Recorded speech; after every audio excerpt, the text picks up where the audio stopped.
देखिए, जेएनजी के नाम की मलाई आजकल हर किसी को चाहिए। एजेंडा ड्रिवन लोगों को तो खास तौर पर लगता है कि वे जेएनजी का इस्तेमाल अपने फायदे के लिए कर सकते हैं, पर भारतीय जेएनजी ने उन्हें हर बार गलत साबित किया है। अभिजीत दिपके ने जब कॉकरोच जनता पार्टी बनाई, तो उनके दिमाग में भी यही था कि सोशल मीडिया का इस्तेमाल वो अपने राजनीतिक टारगेट्स को पूरा करने के लिए करेंगी।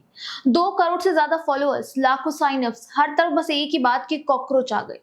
लेकिन जब असल जमीन पर उतरने का वक्त आया तो क्या हुआ? दिल्ली के जंतर मंतर पर इनका पहला बड़ा प्रोटेस्ट हुआ। 22 मिलियन फॉलोवर्स में से कितने आए? करीब 1000 लोग, जिनमें से 150 तो पत्रकार थे। मतलब सोचिए, खुद के प्रदर्शन में 15% तो मीडिया था। और अब पुणे पहुंचे सावित्रीबाई फुले पुणे यूनिवर्सिटी के कैंपस में गुरुवार दोपहर सीजेपी का आधिकारिक आयोजन हुआ और करीब 300 लोग जुटे। 300 इंक्लूडिंग जर्नलिस्ट। ये storm in a tea cup ही है। अभिजीत तिपके ने कल्पना नहीं की थी कि उनके 22 मिलियन फॉलोअर्स में से लोग जमीन पर दिखाई नहीं देंगे। पर यही तो गलती है। आप सोशल मीडिया के दौर में भी लोगों को बेवकूफ मानकर नहीं चल सकते। जो फॉलोअर्स अभिजीत तिपके को ऑर्गेनिक समझकर जुड़े थे, उन्हें भी दिख रहा है कि इन कॉकरोचों के साथ तो ओजी कॉकरोच, मतलब कि पुराना इकोसिस्टम ही जुड़ा हुआ है। देखिए, आपको हमने पहले भी बताया कि सीजेपी के संस्थापक अभिजीत दिपके एक पॉलिटिकल कम्युनिकेशन स्ट्रेटेजिस्ट है। 2020 से 2023 तक उन्होंने आम आदमी पार्टी की सोशल मीडिया टीम के साथ वॉलंटियर के तौर पर काम किया है। फरवरी 2020 के दिल्ली विधानसभा चुनाव में जो आप पार्टी ने जीता था, दिपके ने मीम ड्रिवन डिजिटल कैंपेन्स पर फोकस किया था, जो आपकी ऑनलाइन प्रेजेंस और युवा आउटरीच की पहचान बन गई। यानी ये वही टूल किट है, वही मीम पॉलिटिक्स है, वही जेंजी को जगाओ वाली भाषा है, वही हम सरकार के खिलाफ रही सिस्टम के खिलाफ वाला नैरेटिव है। दिपके ने दिल्ली सरकार के शिक्षा विभाग पे कम्युनिकेशन एडवाइजर का काम भी किया और 2023 में वे आगे पढ़ने के लिए विदेश चले गए। तो समझिए, आपके डिजिटल लेबोरेटरी में ट्रेनिंग लेकर निकले, आपके शासन में काम किया और अब एक नई पार्टी खड़ी की जो इन्हीं इश्यूज पर बात करती है, जिन पर आप और वामपंथी इकोसिस्टम बात करता आया है। नीट, परीक्षा घोटाले, शिक्षा मंत्री की बर्खास्तगी, हिंदू मुस्लिम पॉलिटिक्स ना करने की बात, ब्ला ब्ला। नाम नया है, पैकेजिंग नहीं है, लेकिन सॉफ्टवेयर वही पुराना है। अब इनके लेटेस्ट प्रोटेस्ट को देखिए। सीजेपी के पुणे प्रदर्शन की प्रेस कॉन्फ्रेंस में अभिजीत दिपके के साथ वकील और सामाजिक कार्यकर्ता असीम सरोदे और विश्वंभर चौधरी मंच पर थे, और निखिल वागले भी इसी समूह के साथ नजर आए। वही वागले जिन्होंने पीएम मोदी और एल के आडवाणी के बारे में आपत्तिजनक टिप्पणी की थी। ये दोनों नाम कोई कोइंसिडेंस नहीं, ये एक पूरे इकोसिस्टम की स्तंभ है। असीम सरोदे के बारे में बात करते हैं। ये पुणे के जाने माने वकील हैं, लेकिन इनका इतिहास देखें तो एक पैटर्न बनता है। आपको याद है दिसंबर 2023 में जब संसद सुरक्षा उल्लंघन की वो घटना हुई थी, जिसमें एक युवक ने संसद में घुसकर धुआं फेंका था। उसी मामले में सरोदे ने उस आरोपी को कानूनी सहायता देने की पेशकश की। उनका कहना था कि उसकी परिस्थितियां सुनी जानी चाहिए।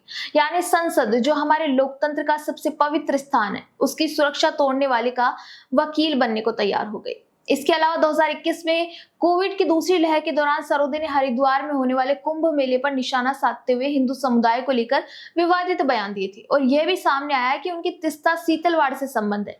वही तीस्ता सीतलवाड़ जिन पर 2002 के गुजरात दंगों के मामले में साक्ष्य गढ़ने के आरोप लगे, और 2025 में bar council of Maharashtra Goa ने उनका लाइसेंस 3 महीने के लिए निलंबित कर दिया, क्योंकि उन पर मुंबई में एक शिवसेना कार्यक्रम में न्यायपालिका के बारे में अपमानजनक बयान देने के आरोप थे। और अब आते हैं निखिल वागले पर। निखिल वागले मराठी मीडिया के वरिष्ठ पत्रकार, आईबीएन लोकमत में काम किया, लेकिन पीएम मोदी और एल के आडवाणी पर विवादित टिप्पणी को लेकर पुणे में कई धाराओं में एफआईआर दर्ज हुई। ये दोनों लोग आज सीजेपी के साथ खड़े। तो सवाल यही है, क्या ये एक छात्र आंदोलन है या ये वही पुराना लेफ्ट लिबरल इकोसिस्टम है जो हर बार एक नया मुखौटा पहन कर आता है? अब बात करते हैं कॉकरोचों के पुणे प्रदर्शन में हुए उस वाकये की जो बहुत कुछ बोलता है। Social media influencer Faizan Ansari Pune पहुंचे, और वहां उनके साथ क्या हुआ? अभिजीत दिपके के समर्थकों ने उन्हें हैकल किया, धक्का मुक्की की। क्यों? क्योंकि फैजान अंसारी उन लोगों में से हैं जिन्होंने दिपके के उमर खालिद से कनेक्शन पर सवाल उठाए थे। उन्होंने पूछा था कि अगर ये स्टूडेंट्स का आंदोलन है, तो उमर खालिद के समर्थकों को यहाँ क्यों जगह दी जा रही है?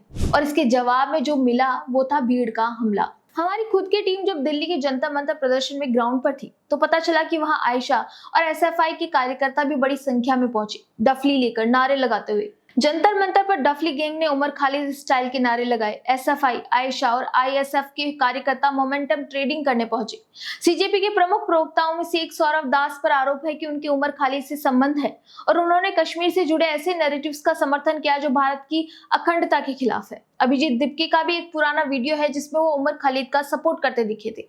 उमर खालिद जिन्हें 2020 के दिल्ली दंगों में यूएपीए के तहत गिरफ्तार किया गया था। तो सोचिए, जो आंदोलन खुद को एग्जाम रिफॉर्म्स और युवाओं की आवाज बता रहा है, उसके मंच पर ऐसे लोगों के नारे लग रहे हैं जो देश की एकता पर ही सवाल उठाते हैं।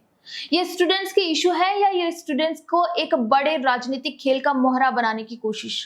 यही असली कॉकरोच है, यही असली सीजेपी है। बाहर से लोकतंत्र की आवाज और अंदर से वही इंटॉलरेंस जो इनके आइडियोलॉजिकल गुरुओं की पहचान रही है। इस पूरे आंदोलन को जेनजी मोमेंट बताया गया, लेकिन प्रोटेस्ट में जेनजी तो पहुंच ही नहीं रहे। दिख रहे हैं तो सिर्फ आंदोलन जीवी जो इससे पहले पहलवान आंदोलन में थे, किसान आंदोलन में थे और अब यहाँ भी है। आपने भी यही किया था 2011-12 में, जब अन्ना हजारे के आंदोलन की आड़ में जन्म लिया। नारा था भ्रष्टाचार के खिलाफ, आम आदमी की आवाज, मीम पॉलिटिक्स, डिजिटल कैंपेन्स, युवाओं को मोबिलाइज करो। फिर क्या हुआ? आपने दिल्ली में शासन किया। दिल्ली की सड़कें, स्कूल, अस्पताल, मोहल्ला क्लिनिक सबकी हकीकत सामने आई। जो आम आदमी पार्टी थी वो महंगाई, बिजली पानी के झूठे वादों और शराब घोटाले में डूब गई। सीजेपी उसी टेम्पलेट पर बनी है। इसके फाउंडर आपकी डिजिटल टीम से आते हैं। ये पार्टी इलेक्शन कमीशन में पंजीकृत भी नहीं है, यानी अकाउंटेबिलिटी जीरो। स्लोगन्स बड़े बड़े, डिमांड्स लॉफ्टी, लेकिन जब जमीन पर उतरो तो 300 लोग, 150 पत्रकार और कुछ आंदोलन जीवी। असीम सरोदे और निखिल वागले जैसे चेहरे इस आंदोलन को लेजिटिमेसी देने के लिए लाए गए, लेकिन इनका इतिहास बताता है कि ये हर उस जगह खड़े मिलते हैं जहां भारत की संस्थाओं को कमजोर करने की कोशिश हो रही हो। तो ये सीजेपी क्या है? ये आप और लेफ्ट इकोसिस्टम का नया अवतार है, नया नाम है, नया मीम, नया फाउंडर, लेकिन वही पुरानी आइडियोलॉजी जो भारत की संस्थाओं पर सवाल उठाए, सेपरेटिस्ट सिंपैथाइज को नॉर्मलाइज करे और युवाओं की लेजिटिमेट फ्रस्ट्रेशन को एक राजनीतिक वेपन में बदल दे। कॉकरोच का सिंबल इन्होंने इसीलिए चुना क्योंकि इनका क्लेम है कि हम मिटाए नहीं जाएंगे, लेकिन असल में कॉकरोच की एक खासियत होती है और वो ये है कि वो अंधेरे में पलते हैं, लेकिन जैसे ही रोशनी होती है बिखर जाते हैं। आपका इस बारे में क्या कहना है? हमें कमेंट करके जरूर बताइए। वीडियो पसंद आए तो लाइक, शेयर एंड सब्सक्राइब करना ना भूलें।